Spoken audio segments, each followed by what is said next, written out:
Hello everyone. In this video, we're going to be taking a look at an article from Variety, which I wish I could remember the exact quote. Ari Gold from Entourage put it, but basically Variety is a bunch of shit bricks making $24,000 a year in a cubicle. I'm paraphrasing the shit out of it.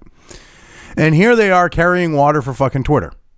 It's kind of funny. You know, entertainment, Hollywood type shit. I guess it's pretty slow there now with, you know, beer virus putting a stop to things. So they got to carry water for Twitter. And, you know, make it sound like they're doing positive things. And basically play up the fact that even though they only gained 1 million users in this quarter, their revenue's been up 14%. It's like, come on now. So anyway, this is written by Todd Spangler. It was published on October 29th. Twitter gains just 1 million daily users in quarter 3. Stock plummets. That's how they start out. So you think that they're actually going to be calling out shit. And then you look and they start carrying water for them. It's kind of funny. Twitter beat Wall Street financial forecasts for the third quarter of 2020, but anemic user growth for this period and an uncertain advertising forecast for Q4 amid U.S. elections sent the company's stock tumbling more than 16%. No, that's not really what did it. So this is what I find funny. They ignore all these other things like, you know, Ted Cruz tearing him a new asshole. Jack Dorsey a new asshole. Twitter kind of too. Calling out their bullshit. Exposing their hypocrisy, exposing how they are basically the enforcement of like censorship for the Democratic Party, you know, and it's just that they got 1 million users on why, you know, their stock price plummeted. This is too fucking convenient that they're trying to play it like, oh, it's just they released this and that's why. No, it's because their shitbaggery is being exposed. Okay, do you think investors aren't going to look at the shit that Twitter's pulling and not have that weigh into their decision to invest in that company? Because not only might they have actual morals, but they might also look at the fact that these business practices of Twitter affect the bottom line of the company and make it a weaker company to invest in. But see, Variety doesn't want to address that. The social media company reported a net gain of 1 million monetizable daily active users for quarter 3 to 187 million worldwide. Its slowest growth in at least 3 years. And what's funny is it's actually longer than that. Okay. Well, like prior to those 3 years, I should say, they had the same exact fucking problem. Then Trump decided to run for president. And then you had all these lefty spurgs because, you know, it's like the idea, and I've mentioned this in another video about Twitter. It had to do with the New York Post, but basically it's the Howard Stern situation, okay? Anyone who's seen the movie Private Parts know what I'm talking about. When Pig Vomit is trying to find out why people listen to Stern and how long they listen, okay? You got the supporters. They spend, like Trump supporters, they spend less time on Twitter. That's a fact. They go, they see what Trump says, they see what other conservative people say. They're not spending their lives on Twitter to the level of these lefty spurgs, okay?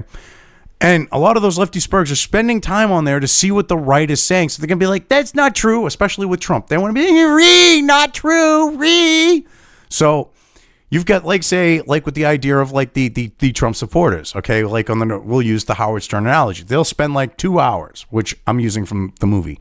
Well, the other side will spend 3.5.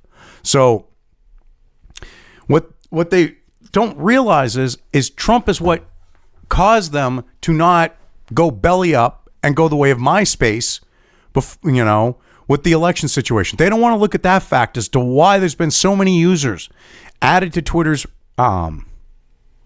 daily users. Because they don't want to acknowledge the fact that it was Trump that saved the company. Because they were on a downward slope. They were going the way of MySpace. And another thing they don't want to acknowledge is the fact that with this situation, it's Trump or nothing. They don't look at the fact that they're never going, if Trump were to leave Twitter tomorrow, they're never going to make up the loss that they would have in users, just overall, and their daily monetizable users. Like they wouldn't be able to deal with that situation. There would be a massive loss to them. So, yeah, I hate to break it to you, but Trump brought all those people in. They don't want to look at that. It's the slowest growth in fucking 3 years. All right. The analysts expected 10 million daily active users. They see this flat situation here where it remained flat. They only gained 1 million. And they're not looking at the fact that maybe also that Twitter's censorious ways might have been a factor to that.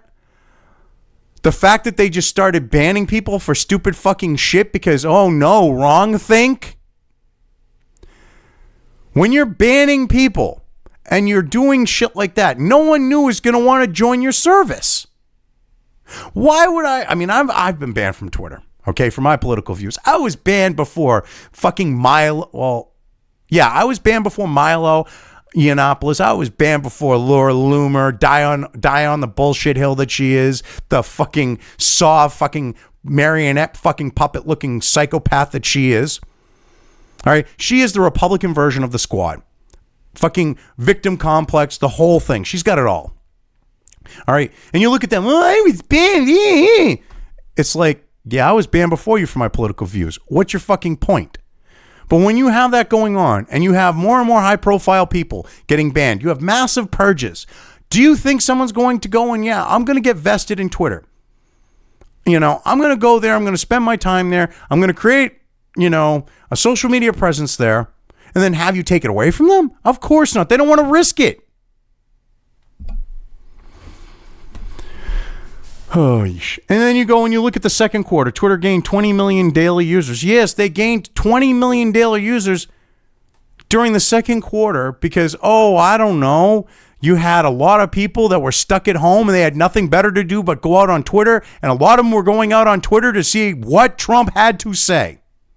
You don't want to look at that fact either. Twitter's Q3 revenue totaled $936 million, an increase of 14% year over year. You know, when you've got numbers like that, okay, it makes me think of when you look at the Christopher Nolan's Dark Knight. That Chinese businessman was reporting those type of like, you know, windfalls of growth.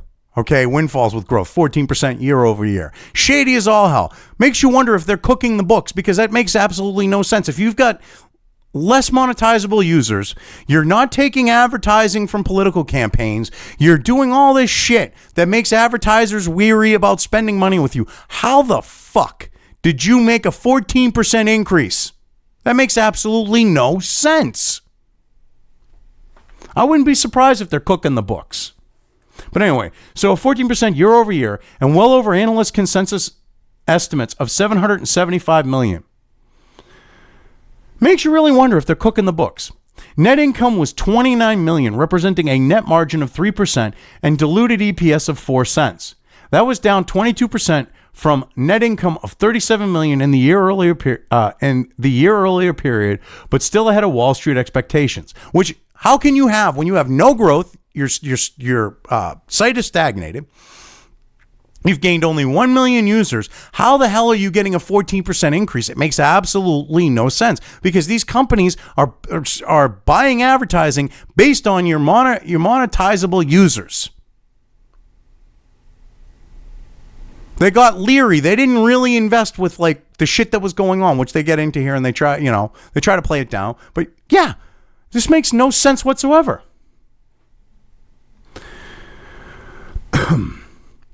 Looking ahead to Q4, Twitter said, as we approach the U.S. election, it is hard to predict how advertiser behavior could change, noting that in Q2 of this year, many brands slowed or paused spending in reaction to civil unrest in the U.S. before increasing that relatively quickly soon afterwards. Well, civil unrest, you mean rioting, looting, communists taking to the streets, taking over a section of a city? That's not civil unrest, okay? That's violence. Civil unrest, okay, is when people tend to be civil.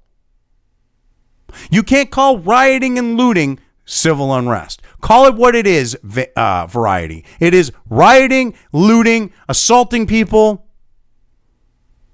Be honest. And this idea that they picked up spending, okay, they slowed and paused because they didn't know if they were going to get canceled. They started virtue signaling and they went, oh shit, we want to keep Black Lives Matter happy. So they started advertising and pushing Black Lives Matter bullshit and Antifa fucking bullshit. Do you think that actually improved their business? Because the average consumer sees that shit and they're not going to go and buy a product when they see a business supporting communists and people who are rioting and looting. It's not happening. So that's not exactly a good thing to be looking at and saying, well, the advertising increased. They did it to try to appease the mob, pushing Black Lives Matter and fucking commie fucking messages. Twitter, which a year ago announced a ban on all political advertising on its platform, added, the period surrounding the U.S. election is somewhat uncertain, but we have no reason to believe that September's revenue trend can't continue or even improve outside the elections-related window. The company also told investors that the strength and timing of the holiday shopping season is also likely to play out differently this year than it has historically, with a buying season that may be accelerated and even more digital than ever before.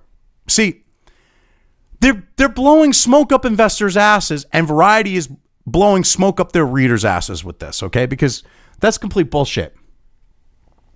All right, they ban all political advertising, and they honestly think that their revenue is going to continue upward. They honestly think with the shit they've been pulling that they're going to keep. No, they're cooking the books. I'm telling you right now, my gut is telling me they're cooking the books. There's no way with the shit that they've been pulling, they pulled that kind of money in. It's not happening. All right. And they're trying to create an environment where people will believe that it's going to be a different situation and they're still going to end up making this money because of the holiday season and all this other stuff. No, that's no. No, I don't think so. Anyway, among these steps, Twitter has taken ahead of the U.S. elections. Starting October 20th, the service began prompting users to use the quote tweet function instead of simply retweeting a post, which the company believes will slow down the spread of false info. The company also said it will apply additional warnings and restrictions on tweets with misleading information on accounts for U.S. political figures, including campaign accounts, as well as U.S.-based accounts with more than 100,000 followers. So basically, they admitted they're trying to rig a fucking election, and they think that this is going to benefit them. And Variety's trying to make it sound like this is a positive thing for them that's going to help them make more money, okay, by censoring the fucking president, by causing people, okay, to not be able to retweet shit, okay, trying to fucking psychologically, okay, manipulate them, trying to psychologically condition them. Oh, this is great. This is going to make Twitter can still do good. They're going to make a profit when they're doing this shit to people. This is not right. And you got Variety here pushing this shit, making it sound like it's a positive. How the hell is this a positive? Okay, they're either a platform and they don't get involved, or they're a fucking publisher. And the actions that you're saying are good things here are them being a publisher. They are trying to curate content through psychological manipulation by getting users to do it for them. They're also doing it when they're labeling the accounts of politicians, which the only one that they're talking about with that is Trump, obviously. And this is supposedly a good thing. It's going to help them financially. You know, someone with 100,000 followers. Oh, yep, same thing. You think this is going to help them financially? Of course it isn't. No one wants to deal with this nanny bullshit unless they're a far lefty spurg who can't fucking take care of themselves and they want the government or some nanny to take care of their sorry fucking asses so they can sit on it and shit their fucking pants and be able to sit there and be, oh yeah, I get to do what I want. They want free shit. They want to be able to just do what the fuck they want and get paid for it. It doesn't work like that. They want to have, well, I should say they want to be handed money. Not get paid for it, because to get paid for it denotes that you provide a service or a good, and none of those fuckers do. They're a net drain on society. They want people like me who fucking work for a living to support their sorry asses. I'm sorry, but at this point, I don't have kids. I'm not about to take care of some fucking 20-year-old, okay, who thinks, you know, who's got the mentality of a fucking child, or some 30-year-old who's got the mentality of a child, or someone my own fucking age. Not happening. But that's what these idiots want. They want nanny state controls. So they're fine with this shit with Twitter. Because, ooh, evil Trump. Okay. Oh, they're saying shit that I don't want, because right now they see Twitter's ideologically aligned with them because they've got all these leftist spurgs there. If the shoe was on the other foot, do you think they'd be okay with it? Probably not. In the run-up to the election day, Twitter has incensed conservatives, including President Trump, after the social network blocked users from tweeting unconfirmed New York Post articles alleging that Joe Biden and his son Hunter were engaged in corrupt deals in Ukraine and China. Before the point this was published, those emails and everything else was confirmed. Go fuck yourself. Go fuck yourself, you $24,000 a year earning piece of shit. Ari Gold was right about you fucking people over at Variety. All right? You think that you fucking matter at $24K a year. Shut the fuck up. Jesus Christ. Trying to push this bullshit. The shit's been confirmed, okay? The business partner, Baba shit, brain fart. I'm bad with names. But by him, by the intelligence Senate Intelligence Committee confirmed this shit. Oh, it's an alleged story. No, it's pretty much confirmed at this point. You see, you're writing to lefties, you're writing to the Hollywood types, so I shouldn't expect you to not be honest here. Or I shouldn't expect you to be honest. I love this. Oh, well, they blocked users from tweeting unconfirmed. This is when this came out after Dorsey got his ass chewed out and was basically proven that he's a scumbag with what he pulled. That he was lying through his teeth, pushing the narrative that his handlers wanted because he's a paper CEO. And they still want to push this in Variety. Oh my God. After the outcry, Twitter changed its hack materials policy to allow tweets linking to such content while labeling them, which it shouldn't be labeled. That's still interference. The incident ignited new calls from Republicans to revise or revoke Section 230 of the Communications Decency Act, which protects internet companies from legal liability for content posted on their platforms. But here's the thing. Okay, Clarence Thomas said, well, it doesn't need to be changed because it was never intended to be enforced this way. These judges have become activists in enforcing Section 230. Basically, it just needs to be enforced as fucking written. Which, as written, they are not platforms. They are not platforms. They are publishers. So nice fucking try. You ignore the Clarence Thomas shit. Or the Clarence, it's not shit, but you know what I mean. The Clarence Thomas opinion. And try to push this stuff. Because you're sleazy. You're dishonest. For $24K a year, you get bought off pretty fucking cheap.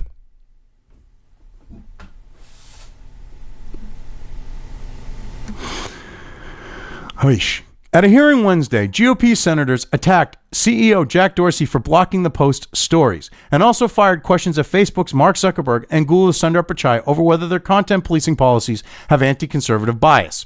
And you leave out the fact that, okay, Mark Zuckerberg admitted that his company has a left lean, and through that it kind of implied that they might be, doing that. He didn't say it, but once that he admits that, it kind of implies it. Sundar Pichai tried to go, oh no, hold on. Let me help you. Will you help me with my soybean machine? Oh no, we are not like that. No. We hire people from across the country and they all tend to be from different walks of life. Pushing this bullshit when literally at their fucking corporate headquarters, well, at their offices in Silicon Valley, we'll say. Because, they've got their corporate headquarters in some tax dodging state. But it's lefty fucking central. You have people there getting fired because they're right of fucking Karl Marx. You have people getting fired because they're exposing this shit. Oh no, we are not biased at all. Oh, just ignore the fact that we fire people who are right of Karl Marx, who are expose us that for being that way, for being like Karl Marx. They're corporatist Marx types. They want like socialism, but they're corporatists and like their fucking money. They're ignoring all this shit here in this. It's so funny. And they leave out the fact that, the GOP senators attacked Jack Dorsey. Why don't you be honest about the fact that Ted Cruz handed Dorsey his ass? Which is why, this was put out before this, which is why they caved, which is why they buckled, all right, on the note of the New York Post and changed their policy. And now the Post didn't have to delete the tweets and Jack is there with his tail between his legs. Be honest here. But for $24,000 a year, we get a good little fucking lackey. And what's funny is, now at the end of the article, if you look right here, it says 2 comments. Clearly, they didn't like one of the comments because when you scroll down here to the comments, all right, there's only one comment from this guy, Gary. The other one, gone. And it says, if Trump loses and goes over to one of their competitors, it will be disastrous for Twitter. He has one of, if not the biggest followings on Twitter. Very well said, very true, 100% accurate. Why do you think people have been trying to get him to go over to like Parler or Gab? Oh God, what the hell is his name? Torba. He's been trying to get Trump to go over to Gab for the longest friggin' time. Between the two, I would rather see him go to Parler. I trust Bongino or whatever his name is about as far as I can throw him. But they seem to be a little bit better on stuff than Gab does, because you've got Torba claiming he's a free speech absolutist, but then he starts spurging out claiming that even though the Supreme Court says that pornography is covered as free speech, it's not free speech.